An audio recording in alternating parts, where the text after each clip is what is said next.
Dance with me.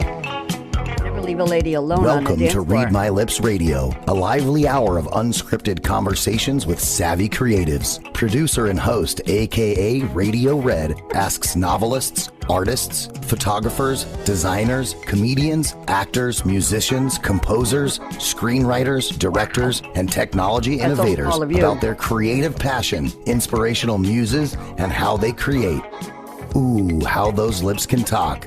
Now, here's akaRadioRed. To the voice of Ryan Treasure for getting me on the air. I'm Radio Red. It is Monday night. Where in the world else would I be? I'm really sad because this is my last live show of 2025, but there's plenty more coming starting in January. We're booked all the way through late February, early March already. This is the Creativity Show, aka Read My Lips, which it was originally named. And I have three wonderful creatives. You all, by the way, Trupti and Trevor and Ethan, I want you to add the word creative with the capital C to your bios, to your titles. You are now officially an AK Radio Red Creative. There you go.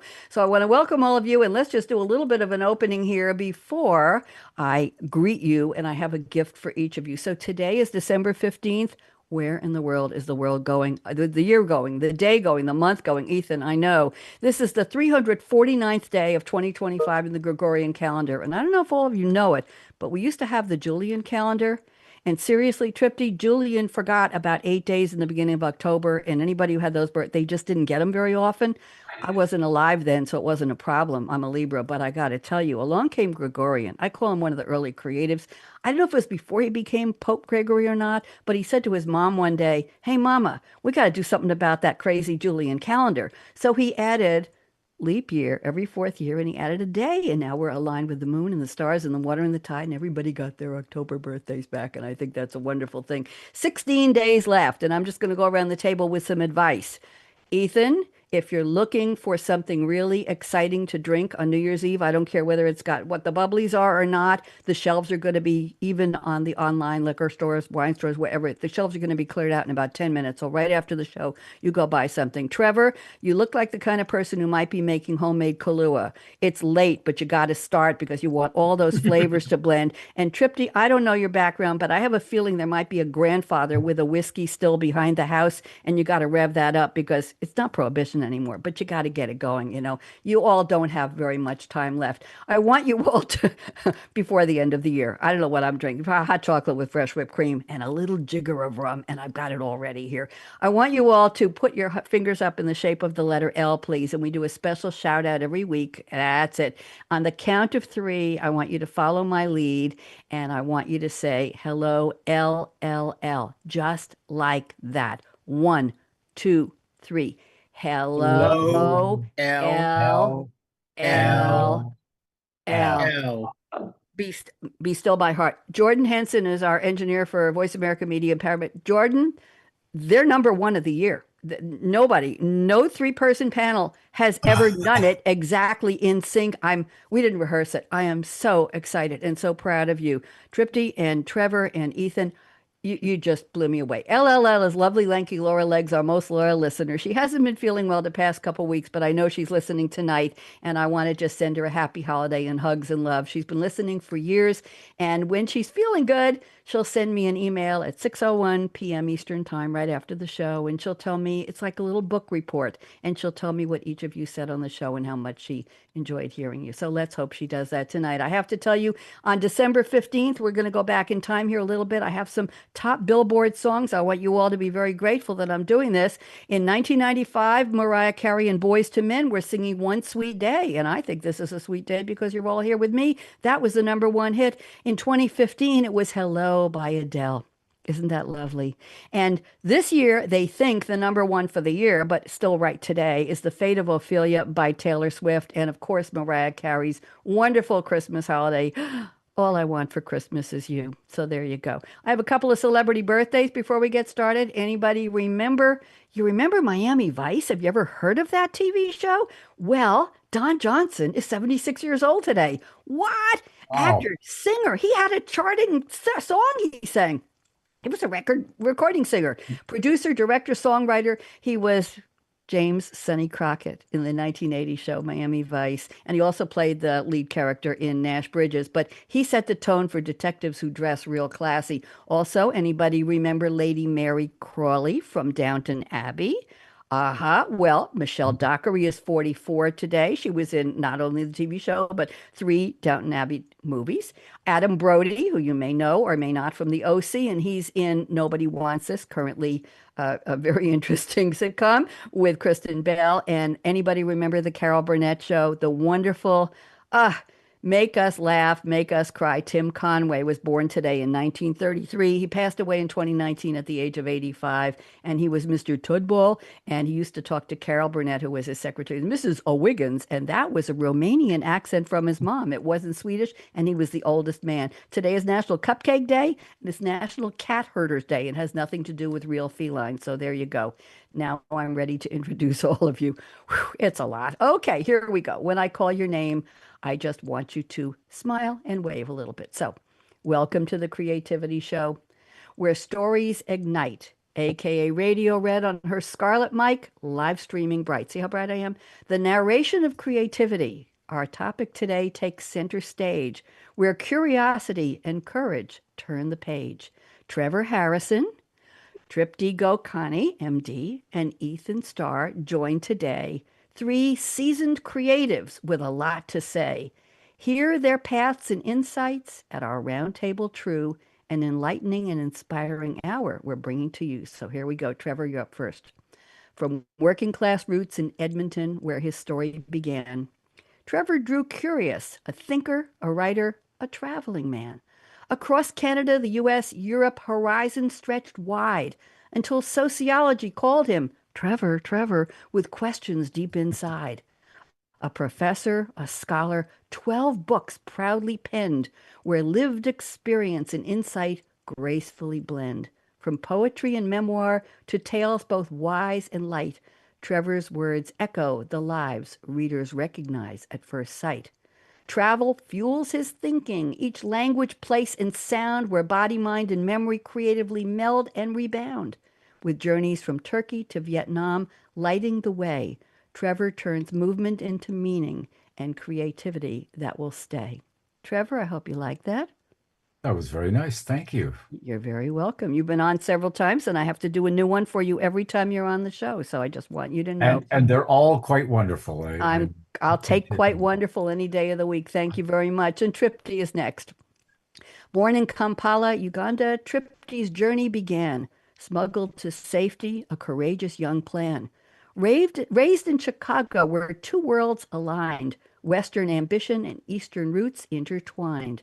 From business school dreams to medicine's test, Tripti's first year hit hard, her lowest crest. Then Ayurveda called with ancient insight and grace, restoring her sleep, reawakening her pace. Tripti founded an integrative neurology space, easing migraine pain with a mind-body embrace. She authored The Mysterious Mind, then the Stress RX too. Knowing your stress type helps you heal, thrive, and renew. Tripti, what'd you think? Amazing. I'm glad. Okay. And Ethan, you've been on before, and I never did this for you before.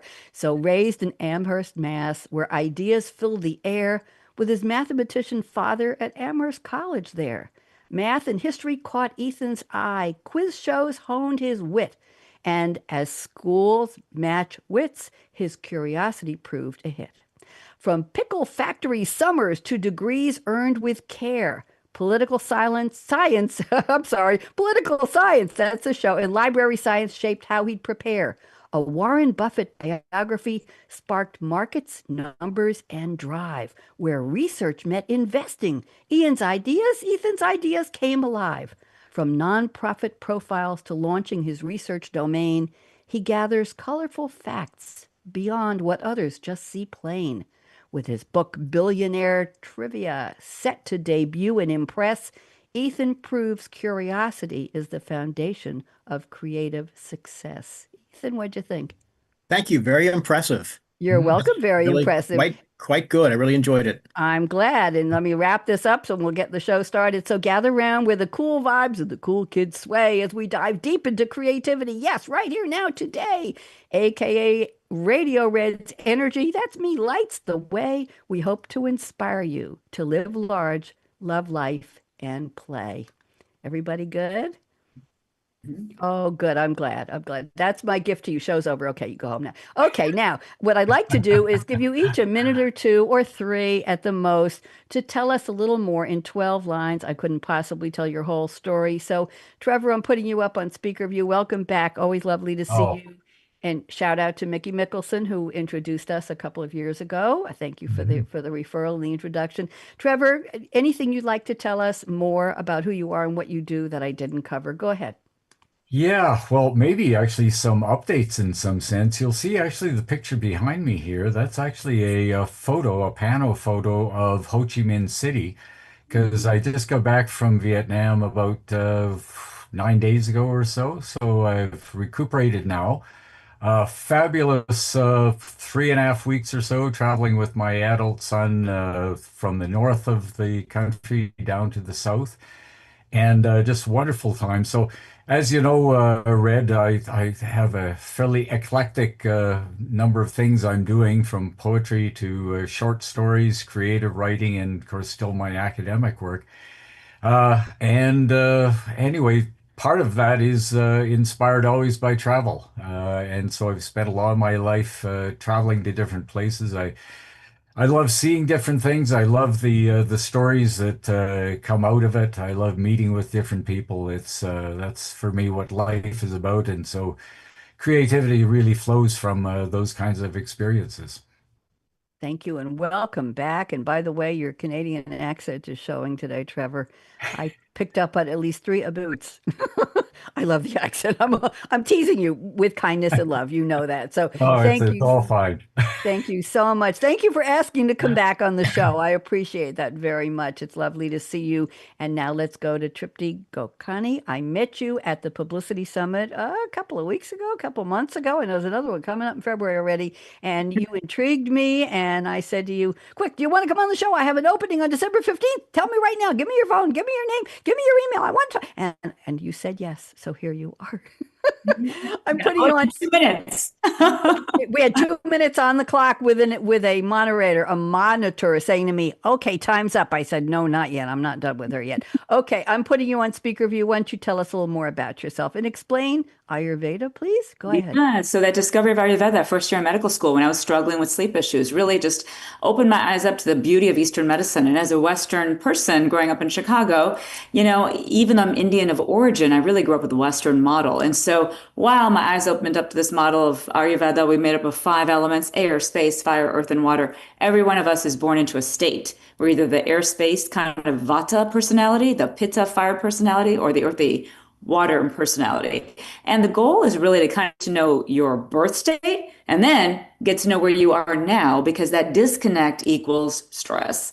And so we always try to find our way back to our birth. And my goal is to help as many people understand this ancient 5,000-year-old medicine and use it today in this modern world.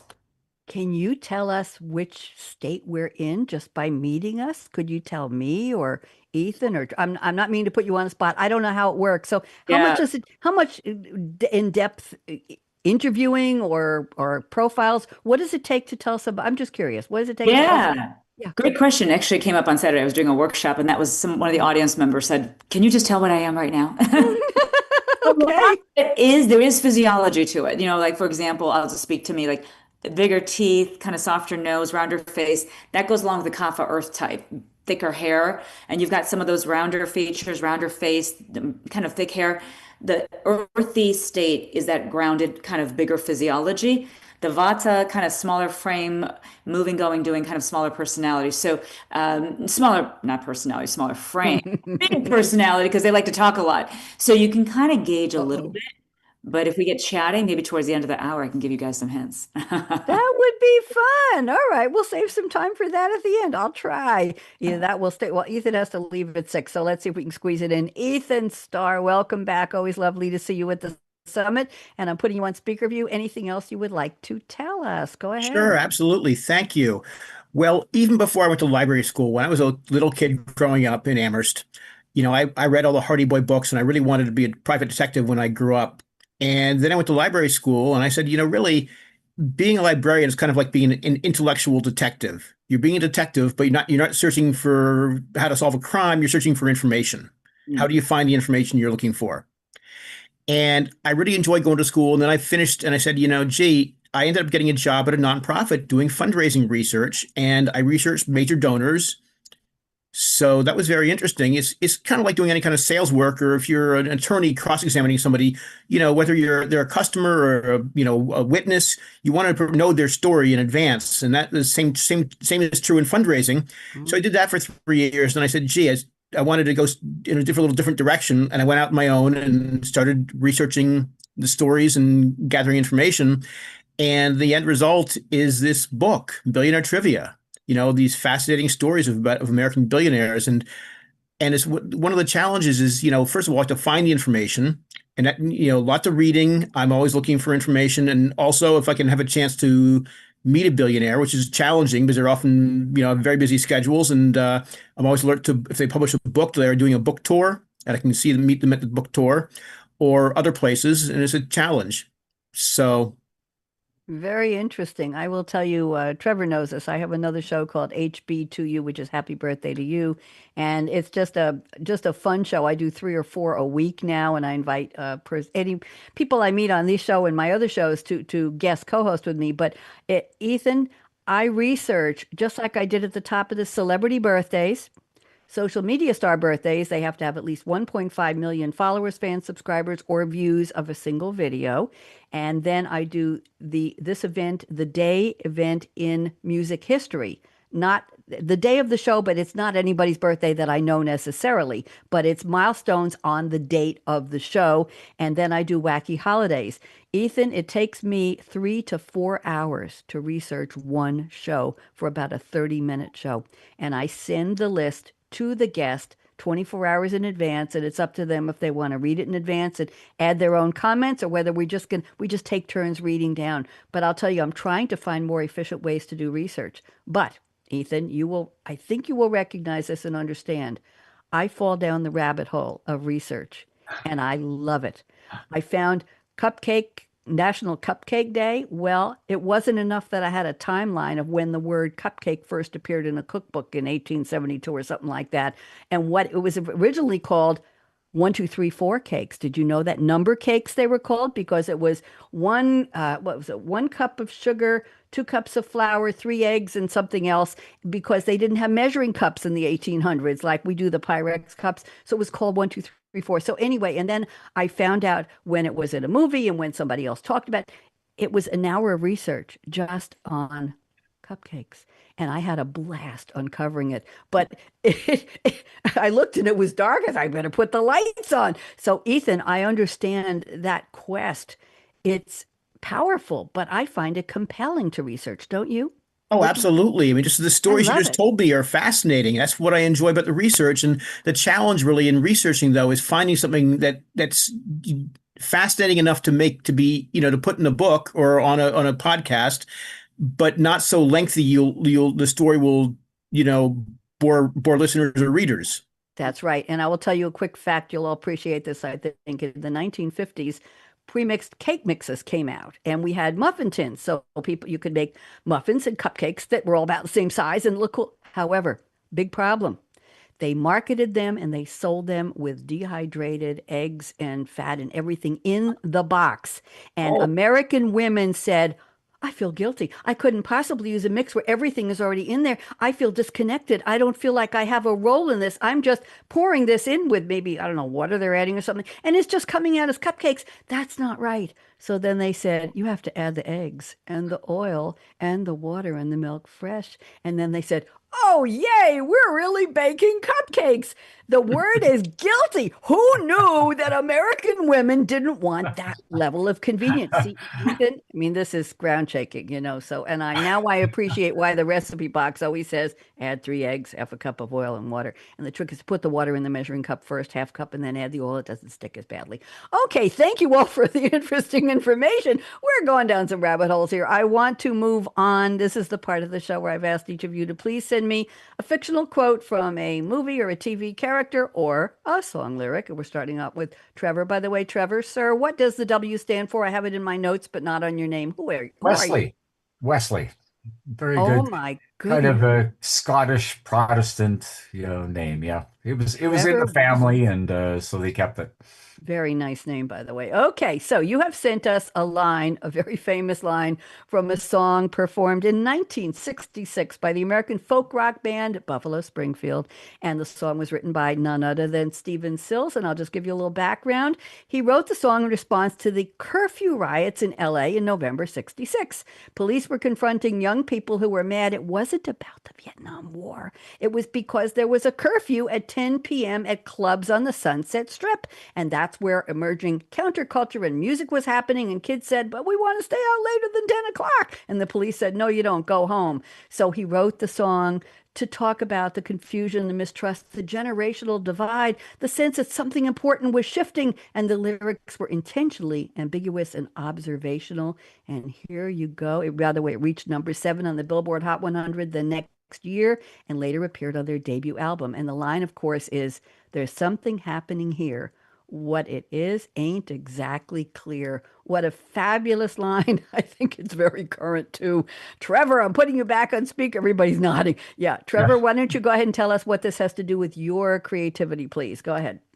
Yeah, well, even growing up in Canada, the fact is, though we were not separated from everything else going on in the world, all the troubles in the United States at the time, Vietnam, etc., but also in Europe, and so that was a song that I think spoke very much to my generation, many generations, and as you allude to, actually, I think it's really interesting, though, that it's a song that becomes kind of timeless. I don't know how many times in the last couple of years, either on movies or just radio stations, that song has been played again. So, and I think that says something about really creative works that they are kind of timeless. It's like watching a great movie. I'm a big fan of Citizen Kane and, older movies. You subject my kids to actually, you got to watch this old show.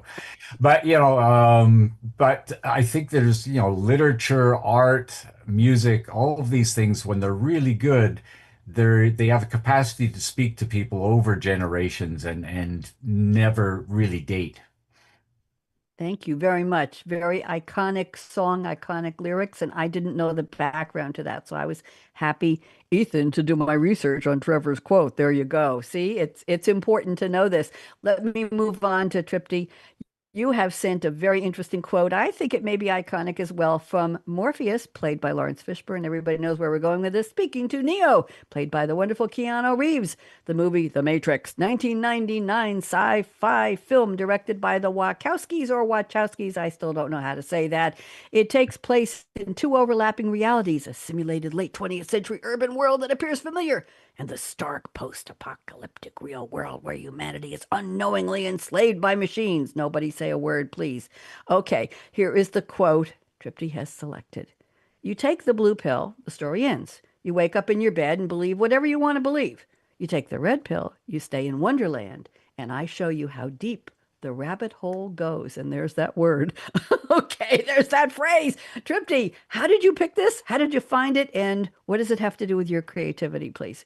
Oh gosh, that movie and that line have stuck with me for how many decades now? I don't know if I got it the first time. And then as I lived my life and as I went through my own experiences of even learning Western medicine and Eastern medicine, kind of a juxtaposition of 2 worlds, I felt very aligned with what was the message behind that. And really, frankly, it's that are we going to open up that rabbit hole and go into that deep delve of the mind, the subconscious mind, and what goes beyond the physical and get into energy, which is something that Eastern medicine really talks a lot about. So it really resonated with me the more I learned Eastern medicine and the importance of that line just spoke to me. Thank you. And that's what movies do, and that's what songs do, right? They, Yeah. if they speak to us, they stay with us, and we talk about them, we write about them, we share them. That's the way it goes. Yes. It's not about how high it got on the charts, it's how well it incorporated itself into part of our life, what it means to us. That's why I'm fascinated when I ask my guests to send me. Sometimes we get very iconic lines. Sometimes we get the same quotes many times a year from guests from different backgrounds, different skills, because that's what they were doing. Where we're going, we won't need roads, from, yeah, 1985. And yes, we all know that. Back to the Future. That's a favorite one. And You Can't Handle the Truth used to be a favorite one from A Few Good Men, Jack Nicholson. We know that one. But recently I'm getting different quotes, and I appreciate these. And speaking of that, let's move on to Ethan. This is a quote I did not know, and I like it a lot. It's spoken by Carolinus or Carolinus, voiced. We're going back in time here. Harry Morgan, The Flight of Dragons, 1982 animated fantasy film based on the works of Peter Dickinson and Gordon R. Dixon, blending classic myth with speculative science. The character Carolinus, I'm going to say it that way, is a wise, scholarly dragon who represents knowledge, reason, and the bridge between magic and logic. In the film, I won't go on because I'm going to read the quote and you can explain it. Here we go. Imagination is the most potent of all magic. Oh, what a beautiful quote. Ethan, tell us, how did you find this from a 1982 movie? Talk to me. Well, I do my research. Yeah, I good. went down the rabbit hole. What can I say? So I found this quote. I said, this is very interesting because really, creativity is there's so much to say about creativity. But even before there's creativity, for most people, imagination comes before creativity. You have it, you have the image in your head, you have the idea in your head, and then you express it, and you're being creative when you express it. The imagination you saw when you express the image or idea you had in your head, and when you act on it and say, "Gee, I'm going to build this, or write this, or do this, or perform this piece of music," and it starts in your head and Mhm. in your imagination, and that's why it's so powerful. Thank you. I used to on the show a couple of years ago, it might have been when you were on before, Ethan, we talked about meaning of the word creativity and the sources. And we used to talk about courage. We used to talk about curiosity. We used to talk about commitment, right? I have an idea. I'm going to commit to create something from it. So imagination is always one that popped up somewhere. It just didn't start with a C. So I'm teasing you. Thank you very much for the quotes, everyone. I really appreciate them. All fascinating, and you're all fascinating. Now we're going to go to your creativity statements, and we're going to turn this into a true round table. Okay, it looks a little square to me, but it's going to be round. So I'm going to pick one of your four statements, Trevor. I've got one keyed up here. You don't need to find it. I will read it. I'm a good reader, you know that. And then I'd like you to unpack it like they do on the news. Tell us a little bit more about what it means. I'm not going to read the whole one because it's very detailed. Mhm. You'll know which one it is. And then I would like Tripti and Ethan to chime in and say whether it means something to you, whether you identify with it, whether it resonates with you or not. But don't get into your own creativity statements because I'm going to pick one from Tripti then and one from Ethan, and we'll go into a discussion and see what our similarities are and what our unique takes on creativity are. That's what's so special about this part of the show. So Trevor says, I don't have a particular time of day when I write, though I'm often thinking about writing throughout the day. I'll read two more sentences.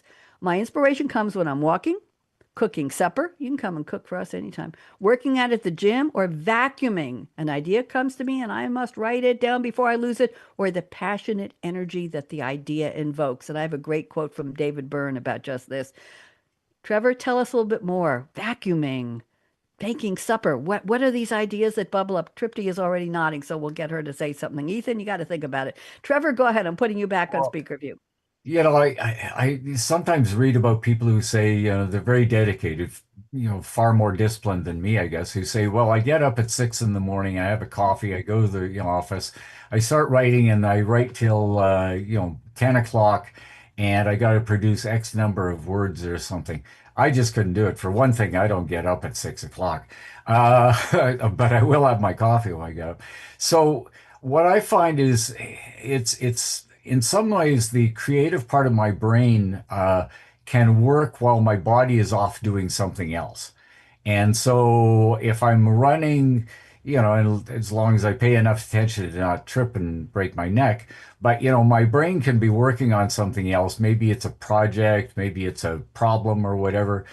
And something even as mundane as cutting the grass. Again, you don't want to cut your toes off on the lawnmower, but, eh, doing some cooking or something. So part of your brain is working on this other thing because the physical activity is actually kind of mundane in some sense. So you're freed up suddenly.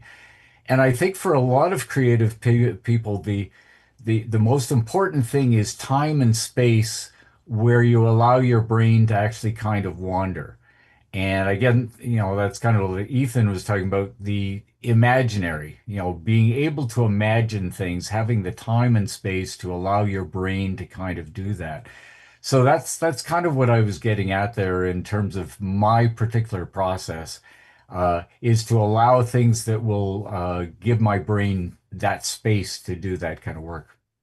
Thank you. Giving the brain space. I have it in all these shows. I haven't heard anybody express it quite that way. That was very eloquent, Mr. Harrison. Very interesting. Tripti, comments, thoughts? What about that? Vacuuming, making supper, giving your brain space. What do you think, Tripti? Yeah, as a neurologist here, I've got to jump in on that brain space. It's a great concept. And I think a lot of it, back to even the Matrix red and blue pill, it's this idea of moving from the left brain, which is that very logical, organized, let's get the S done, get it done, versus the right, which is that free flowing, creative part of us that is really connected to, that almost like subconscious experience of when you're in nature, when you're cooking, when you're in that free flowing state, that brain wakes up. And that's where some really unique ideas come because we're not trying to think, we're receiving ideas and we're just kind of inspired by things that we're engaged in that allows us to kind of get to that state. So I love it. Love Key it. word, receiving ideas. Very interesting. Ethan, what about you? What do you think of when you're vacuuming or making supper, or do you? I don't, those are not times when I'm particularly creative. Uh, I'm creative more when I'm sitting in front of my computer or reading a book or searching for information about a billionaire.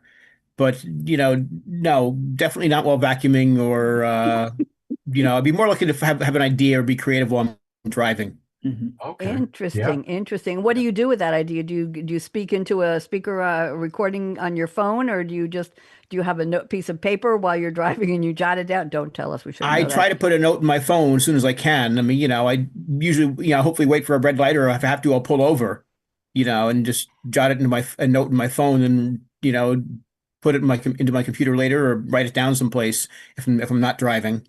Interesting. Uh, Mm. but it varies. I think a lot of my creative ideas. I have 5 shows this year, 5 different series, and I think I only had 2 last year. I started a third one and it ballooned into 5. Is when I'm bored and when I say I don't have enough to do. I'm watching too many French detective shows. I watch French and Italian detective shows in their language. I used to speak French. Now I enjoy the accents so to read the subtitles. But the point is that when I say I don't have enough to do or I'm bored, what do I want to do? What would I like to do, Ethan? What do I want to research that will lead to something? That's how I came up with the birthday show with the HBT2U, which is the day of the show, those birthdays. It's not somebody's birthday, I know. And all of a sudden it just popped up and I said to myself, well, you're doing some of this anyway for your other shows. Start a show. And I did. And I woke up. By the way, by the end of this year, I will have done 78 shows in that series, sometimes three Hmm. a week. So thank you. I'm not sure, but Yeah. the the point is that it comes from when I have a gap in my busyness. Mhm. Tripty, I don't know what part of the brain is saying you need to do something else. You can't sit there and eat chocolate chips and watch TV all night. You got to come up with something else. Go research something. Think about Ethan Starr. Okay, and space in the brain. Trevor, you want to say something? Go. Yeah, I was going to say it's interesting this discussion, and Ethan nails it. There's no one way to creativity. Everybody has their own particular way of doing it. Actually, Ethan mentions about driving, and that was one I could have mentioned there. We're very fortunate in this part of Canada that we have long stretches of highway, and so you still have to pay attention to traffic, but lots of times I do a lot of writing and solving issues. It could be problems around writing while I'm driving. And driving is just a wonderful place. It's also a great place to listen to music, to be honest. So, that is one of my venues for creativity for sure. Do you have a self-driving car yet, Trevor? You're scaring me. No, I do not. But as I said, our highways are actually quite straight here, and you occasionally there's a bump in the road, or maybe a gopher jumps out at you. But otherwise, it's pretty safe. Thank you. I feel better now. I'm going to move on to Tripti. I'm looking at a couple of your statements here. I'm going to combine 3 and 4. I think I know that Trevor and Ethan will be intrigued by these. Let's see if they have anything to say. So Tripti says on statement 3, the few moments after a yoga practice, after applying essential oils, my mind enters a state where ideas come and I'm open to suggestions. And then she moves it into the kitchen and says, using spices and unique ingredients in the kitchen while chanting gives me a sense of comfort and peace. I've never had a guest say either of these, Tripti. I'm very intrigued. So I'm already thinking of essential oils. We want to know which ones you use and what spices to use because we all want to be creative like you. So why don't you tell us a little bit more? Tripti, go.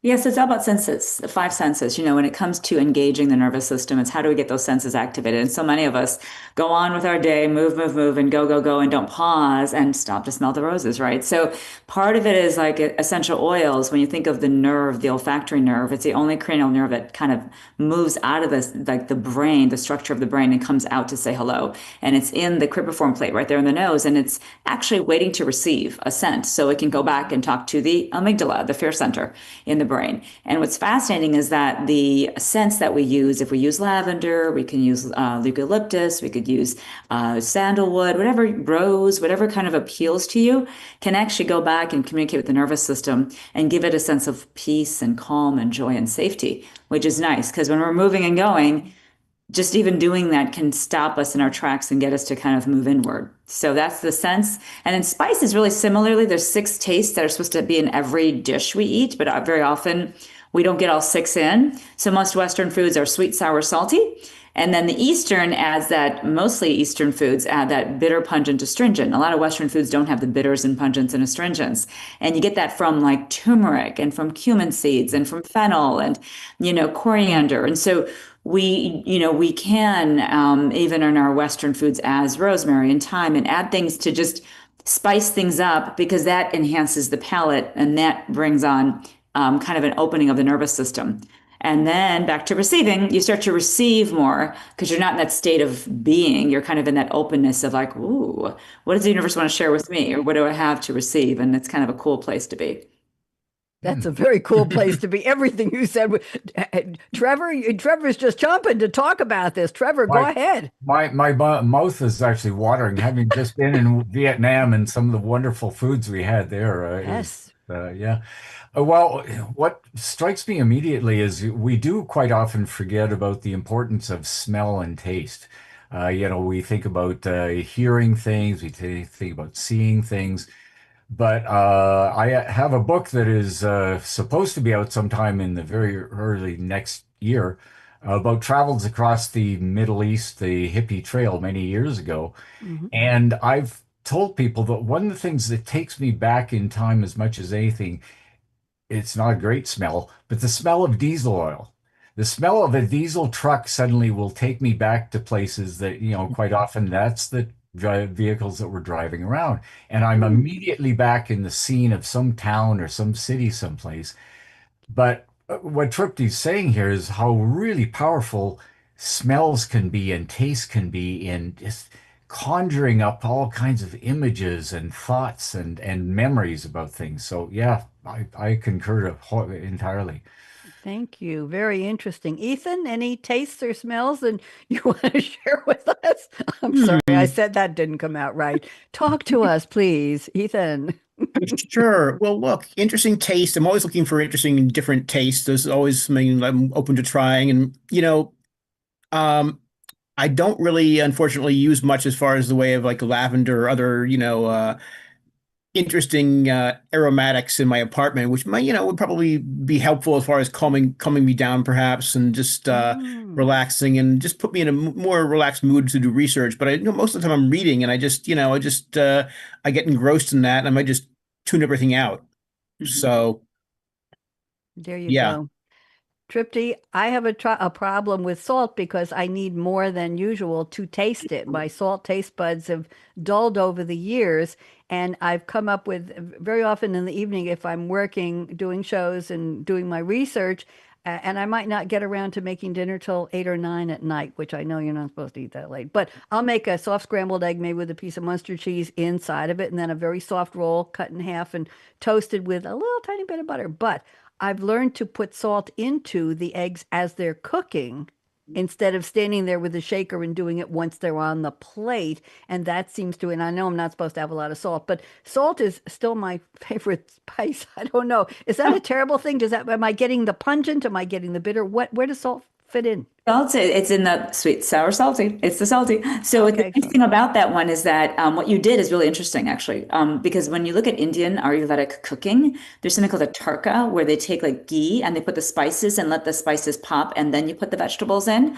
And Ah, you're kind of almost doing that. You're enhancing the spice by putting it within the cooked item and cooking the item, sorry, before it fully gets cooked, right? And yeah. that's actually a great way to enhance. And Oh, because what they say is the spices move their way into the food, so the food kind of becomes medicinal. And salt isn't all bad. I mean, I think, taste taking just a little bit and adding some of that to your palate is fine, as long as mm-hmm. you don't have huge high blood pressure issues and all that. We want to be careful. But if you I've always don't, had low. Yep. and Very, very interesting. I was going to say that when I make my famous, well, Trevor knows my famous banana milkshake. We've talked about that. It's 6 ounces of 1% milk and some frozen unsweetened strawberries and a banana, medium size, fairly ripe, not spotted and icky and not hard and chalky, but right there. And that, I buy 9 a week, and I'm the woman with 20 minutes in the banana section of the produce. Yeah, but I'm very fussy. Anyway, I add a little bit of sometimes a couple of shakes of ginger and a couple shakes of cinnamon to it before I hit the pulse on my individual 12-ounce blender there, my pulse maker. And it's very interesting. And those add just that little bit. So when I add ginger and cinnamon, what category am I in? I love it because I've been trying to guess the types while we're chatting here. And so you've got a lot of earth, the earth element to you. And earthy Mm. individuals are more grounded and calm, introspective. And I'm about sorry. earth, she's laughing. But you've also got the wind because you're creative. And wind earth is a great combination because you're very dynamic and creative Mhm. and yet also grounded. So you can kind of think ideas and then kind of bring yourself settle down, which is a beautiful, that's why you have a podcast. I mean, if you were Yeah, wind, you wouldn't be able to run a podcast because you have to have something to ground you. But I'd the be. spices, like the ginger and cinnamon, are actually great because the ginger and cinnamon can prevent you from being too heavy because they're actually activating spices, right? So it kind Ah, of offsets. The banana is really sweet and heavy. It actually can push people kapha, push them into more of a heavy state. So you're actually interesting. medicinally like fixing kind of the natures of the foods and bringing this one up and that one's heavy. And look at that. You Interesting. create your And own. some agave syrup too, a little bit. Trevor knows Oh, my yeah. story. Oh, I just wanted to say, Red, we must be twins because I love ginger, but I love cinnamon even more. I am a cinnamon freak. You had me at hello, you had me at cinnamon. Uh, but I like but you too. my other spice I discovered a few years back, and I have to use it now whenever we make spaghetti sauce, is tarragon.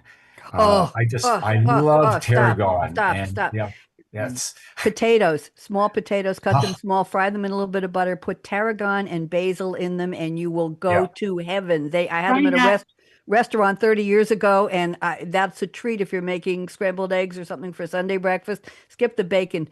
Potatoes in a pan individually with little pieces with basil and tarragon. Oh my, Yeah. oh, I'm Yeah. sorry. Yeah. Ethan, I might have to end this interview early and just go off and start eating it. I don't know what I'm having for dinner, but I think I do now. Ethan, I want to get to you have an interesting take on your creativity, and I'm just going to read one little tiny bit of what you sent me because you've talked about a lot of it already. You say the act of collecting information and my writing are inspired by the fascinating stories of the successful people I read about.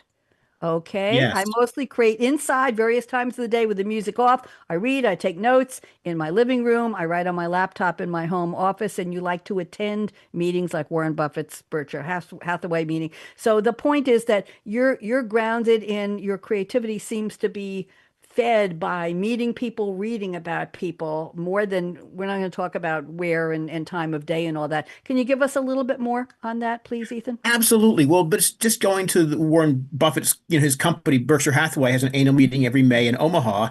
And just going there is fascinating. I mean, people from all over the world. I mean, I was in line last year and just talked to the guy next to me and said, "Where are you here from?" He was from Slovenia, in Europe. And I was like, wow, this guy came all the way here. This is such a long way to come and not cheap to get here. But he wanted to be there, and just fascinating. And then, and people have all kinds of different backgrounds and they all have different ideas, and just it's fascinating. And we share a common interest in Warren Buffett and learning more from Warren Buffett. And it's just very interesting. And another meeting I went to, a different company, no billionaires involved, but I was sitting at lunch at this meeting in between the sessions, and somebody else at the table, somebody else sat down at the table. Turns out he's a corrections officer in a prison, but he was there because he does his own investing. And I said, I would never meet this person almost anywhere else. Very interesting. Yeah. I meet Ethan, you know this, and Trupti maybe. Ethan has done the summit several times. I know I meet so many interesting people through the publicity summit, and I've met people. I met a woman, actually Trevor through Mickey. I met an author who was a corrections officer and a police person for 26 years, and now she writes sci-fi novels. I met somebody who was the security guard for Spielberg, I think years ago when he had lions and tigers on the set. The guy ended up writing 13 mysteries, and he was an HR executive formerly, and he was writing mysteries and fantasies. So you're right, Ethan. We do meet very interesting people. I think all right, let me back up. When I invited all of you on the show, I said, don't send me your media bio, which is 3 or 4 sentences that are top line. And you already pitched me. I love you. I want you all on the show.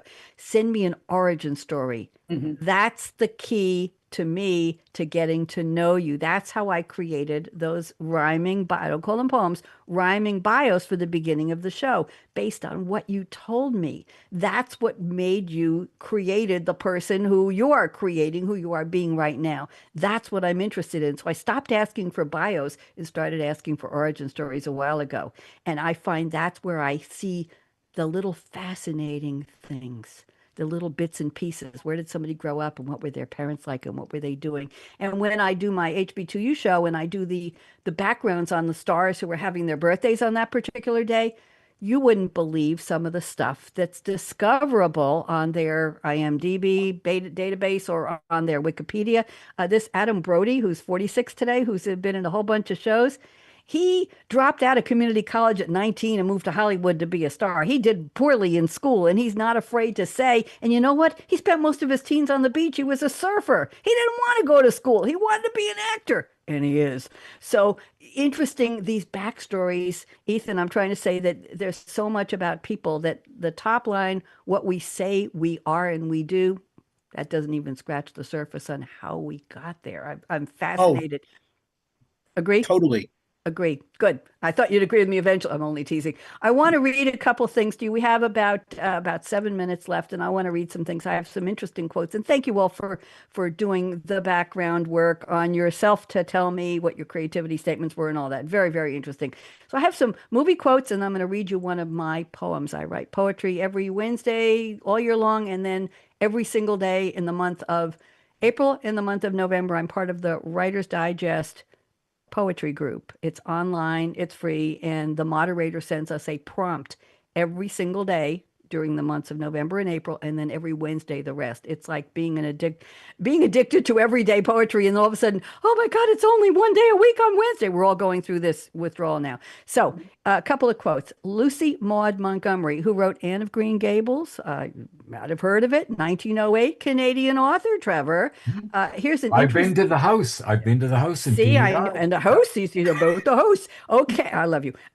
In chapter 19, which was called A Concert, a Catastrophe, and a Confession, listen to this. Here's the quote. Something just flashes into your mind, so exciting, and you must out with it. If you stop to think it over, you spoil it all. That resonate with anybody about our creativity? Isn't that a beautiful line? And Yeah. then I have one from Rapunzel from the movie Tangled, 3D computer animated musical adventure fantasy comedy film, voiced by Mandy Moore in 2010. My goodness, was that really 15 years ago? Venture outside your comfort zone. The rewards are worth it. Isn't that true? Hmm. Tripti, you went outside your training, your comfort zone, and look at what you learned. Here's a great quote from the Rolling Stones. You can't always get what you want, but if you try sometimes, you'll get what you need. Going back to 1969. And Glinda, the Good Witch of the North, played by Billy Burke. We're going back to the original Wizard of Oz, 1939. You had the power all along, my dear.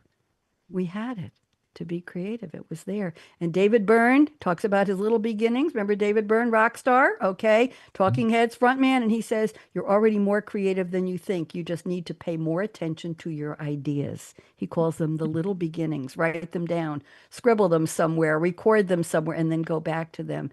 Now, I have a quote from one of my poems. I dedicate this every week. Trevor, you might have heard this one before. Ethan, I don't think you did. Uh, I wrote this on Wednesday, July 24th, 2024, so a little over a year, almost a year and a half ago. It's an acrostic, and the acrostic, of course, and the word of the prompt is night shift. So one line starts with N and then IGHTSHIFT, and I dedicate this to all of you. So here we go. I'll lean in when I read the next line so you'll know where I'm going. Never quite really at rest. It's the life of a creative. Going, gripping, gyrating, growling, groaning, growing, highs and lows flowing on a mental Mobius strip. The days are the nights are the days again, shifting off and on, into and out of gear, hoping for unique brilliance even once. It's a calling, command, curse, roller coaster, finding eureka, euphoria amid frustration, fears. Thus is the life of the creative. What do you think? I like it. You like it? Thank you. It's Very all in the good. reading, of course, but yes, I read it every week. I went to the top. I put my hand up and Zoom put me up at the top, and I'm in a different position on the screen. Stop that. I want to go back. Okay. And I have, let me see, we're just about out of time, but let's just do a quick roundtable here on what you're all planning. I'm going to lower the hands. There we go. Now I'm back on the right. Okay. What are your all plans for creativity in 2026? Anything you could share with us? Any books, any travels, anything? Just one minute apiece, maximum, actually 45 seconds. Trevor, I'm starting with you. Where are you going? Okay, well, I have two poetry books self-published coming out right away. I have this other book about my hippie trail travels coming out, should be out in January. I'm planning a trip probably to France at some point in the spring with family. Going to take the grandkids over there.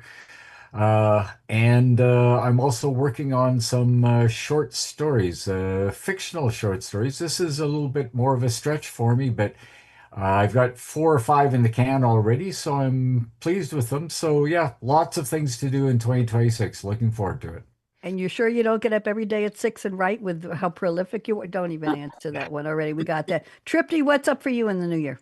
Well, I have a fun adventure of a corporate challenge I'm putting together. I'm doing this 6 week challenges where I'm bringing Eastern medicine into more like a 6 week, bringing ancient medicine and yoga with fitness training. I'm kind of developing a program because I realize that, this ancient medicine system can be really deep and heavy. So I'm going to try to bring it into 6 weeks, pull in like the fitness exercises that most people do, healthy eating, protein, all everyone's watching the protein in their foods, but also incorporate spices and all that. So that's gonna be fun. I'm gonna be traveling a lot. My son's gonna be in Madrid. He's gonna be doing a study abroad program. So going to Portugal and Madrid.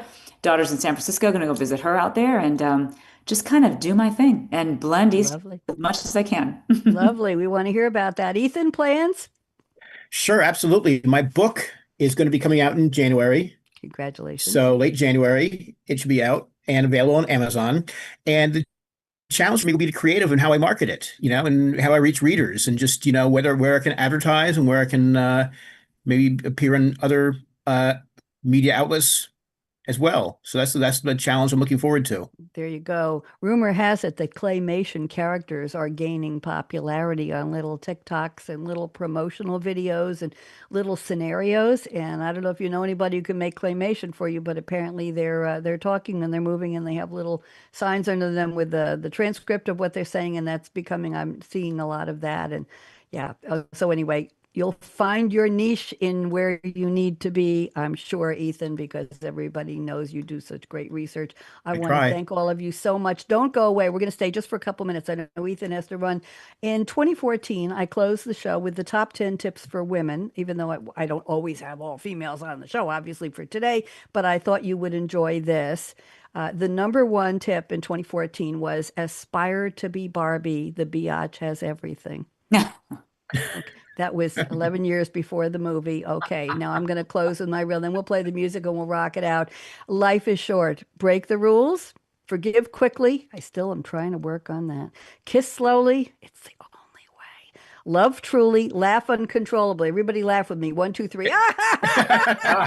Not bad. Don't hurt yourself. And never regret anything that made you smile. Final closing. Work like you don't need the money. Dance like no one's watching. When I was teaching dancing, they all watched. Sing like nobody's listening. I didn't sing too much. I didn't sing at all today. Love like you've never been hurt. Never been hurt. We've all been hurt. Let your heart regrow, regroup, rejuvenate. Let your heart learn to love again. Money talks, chocolate sings, la. See, that was the one I saved for the end. And last but not least, I stole this line from somebody years ago. Thank you for turning me on, and let's go out. On Read My Lips Radio, producer and host, aka Radio Red, invites you to eavesdrop on her live, unscripted conversations with smart, savvy, creative people as she discovers what makes them tick, where they find their inspiration, when creativity first became their passion, and how their creative process can inspire the rest of us to think out of the box. Enjoy aka Radio Red's always lively, cool conversations with creatives.